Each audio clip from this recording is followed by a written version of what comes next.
arrived in New York. And so you worked in New York and lived in New York. Yeah, I was at 22, I think, I got my first darkroom, and for a couple of years I worked in London, and was asked by a collector, Sam Wagstaff, to come to the State to see if you can make it in New York, you'll make it anywhere. And I didn't want to come, and I came and I was home immediately.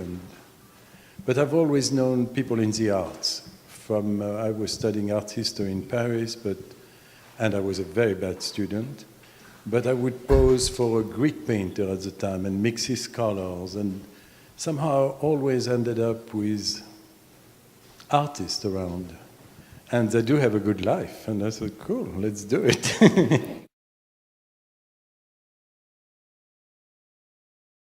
I don't think there is one art world. There are many art worlds.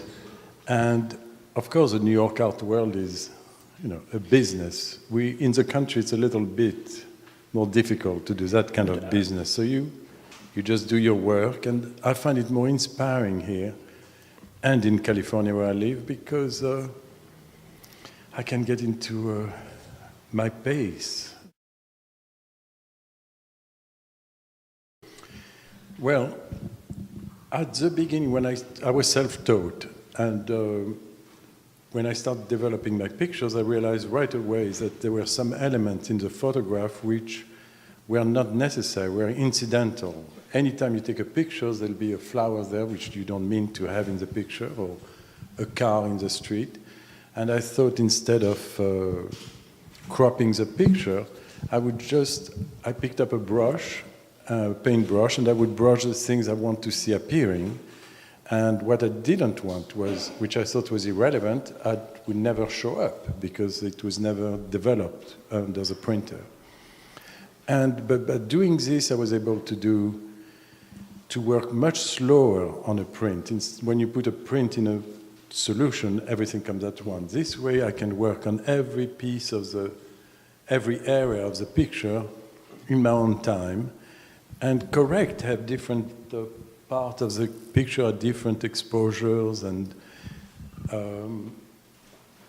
then at some point I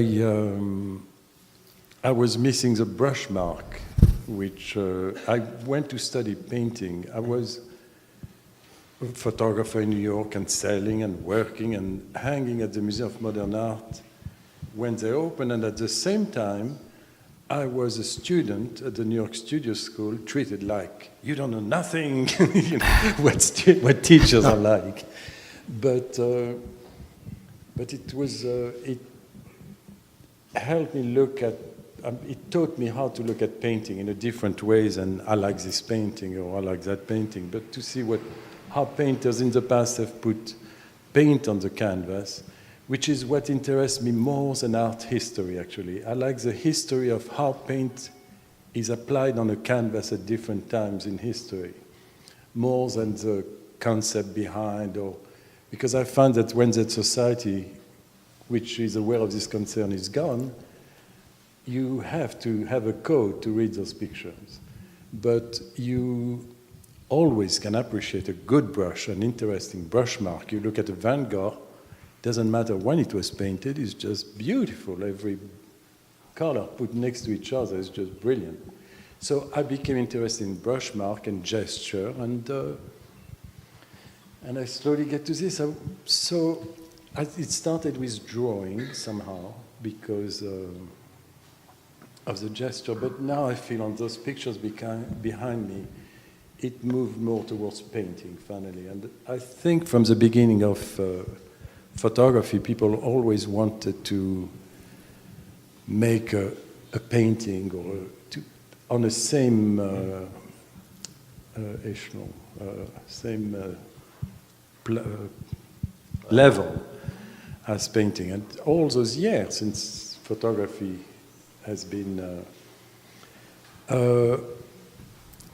but I don't know, lately it's been very exciting because I feel I'm painting with a photographic medium and not, in other words, I'm trying to show that photography is not something magical, an image magical which appear on a piece of paper, but there are solutions applied, light and solution, and you can control them.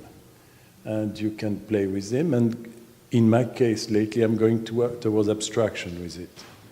Always starting with a sparkle, a photographic sparkle, an element.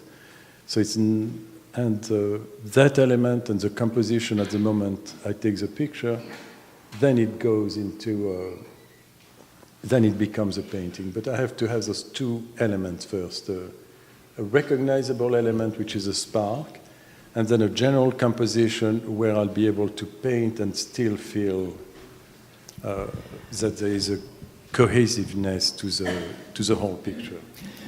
Once you look at something and decide what you're going to paint, do you ever, after you've finished it, say, this wasn't what I thought it would be? You can't go back and refix that. You have to reprint another. Redo it again, yeah, each one is reprint another picture. The thing is, the hardest part is to be in the darkroom to get the paper out of the box. It really is the hardest. Because this is when you think, oh my God, it's not going to work, what's going to happen? And as soon as the paper is out, then you cannot think it, then you just go. I think it's more important to live. I mean, if you don't live, you cannot create anything. If you don't respond to what affects you, if you stay alone in your studio, nothing is going to happen to you except that you get in a funk with your paint. I mean, there's one book which was essential, is Then in the Art of Archery, which it taught me to just absent myself when I do a picture, which I think is important. I like to be surprised when I do a picture. I like to give I like to have the structure I'm going to do, but if I know what it's going to look at the end, I wouldn't do it. It would be very boring. You have to be surprised. It has to be made by itself with you. And that's the part I like, that it's a kind of, then it becomes inspired, because it's not an intellectual thing that you made.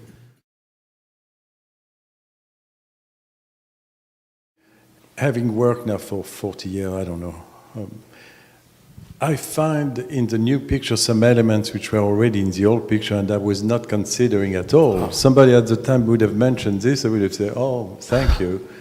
But now I realize, oh yeah, this is what I find fascinating. I mean, why I'm having fun doing my work is that it's a search of oneself. It's the shapes which seems to be my own shapes or my own brush mark, where it feels comfortable. This kind of identification, to find where one fits, I find fascinating. It's a disaster because people think they see a painting when they see it on a monitor screen, and it's not a painting. You don't see the brush mark.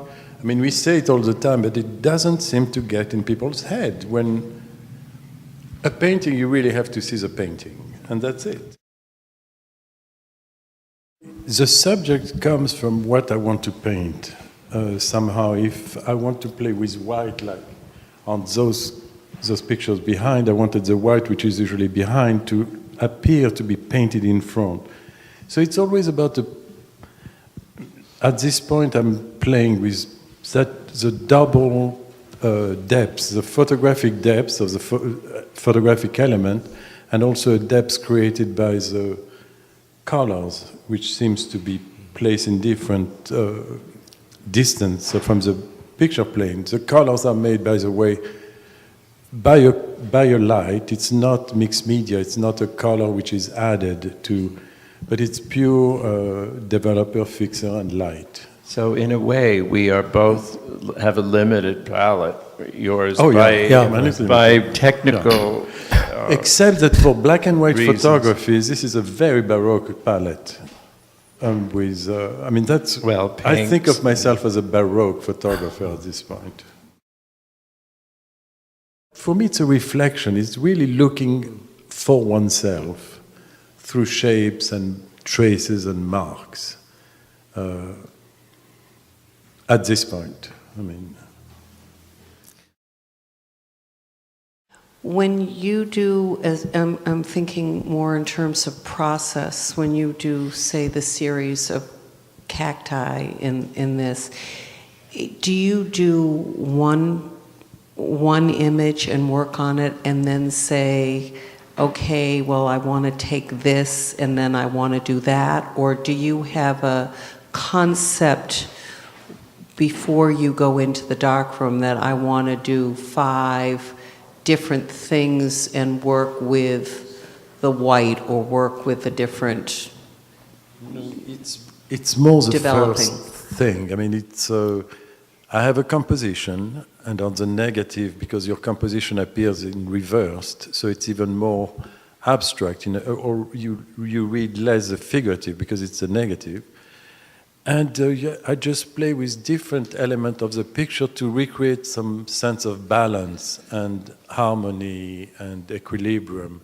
And sometimes I would take an element from here and there and do my picture, but on the same composition, it can go another way. And this is why it's becoming very interesting now to take the picture. It looks like it's a picture of nothing, but it really is, on the negative, I have leeway to go in different places and somehow to explain the picture, that same negative, in different ways, or maybe try to know it better. And it's about composition. I mean, every picture to me is about composition too, obviously. Movement. Does it make any sense to the answer?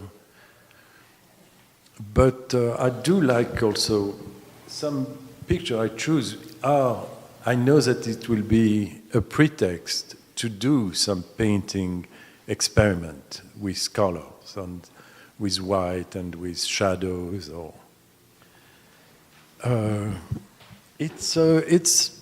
I like to be surprised. I like things which seems to get done by themselves, that they tell, you listen to how things want to be done. That is a part I like. I like to listen as much as, I'm against artists who make things. I find in the 80s I was completely alienated because I felt everybody was fabricating painting. I had friends who say, oh, I'm making art today. And I would cringe making art. And this is successful people. I mean, you would know those people. And I said, Jesus, how can one say this, making art? But, so in all this to say that it's purely intuitive when it comes to me, and it's about balance, equilibrium. Just find a place where I feel comfortable.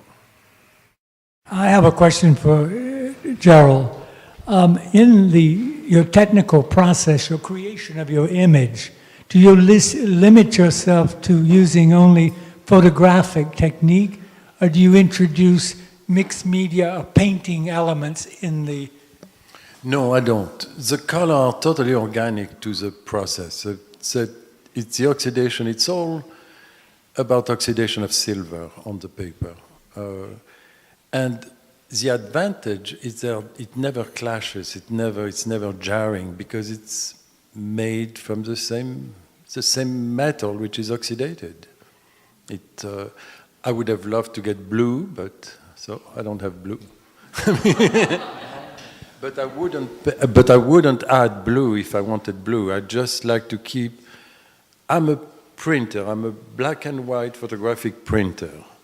And I want to bring black and white printing to a level where it has never been brought yet. And I'm pleased.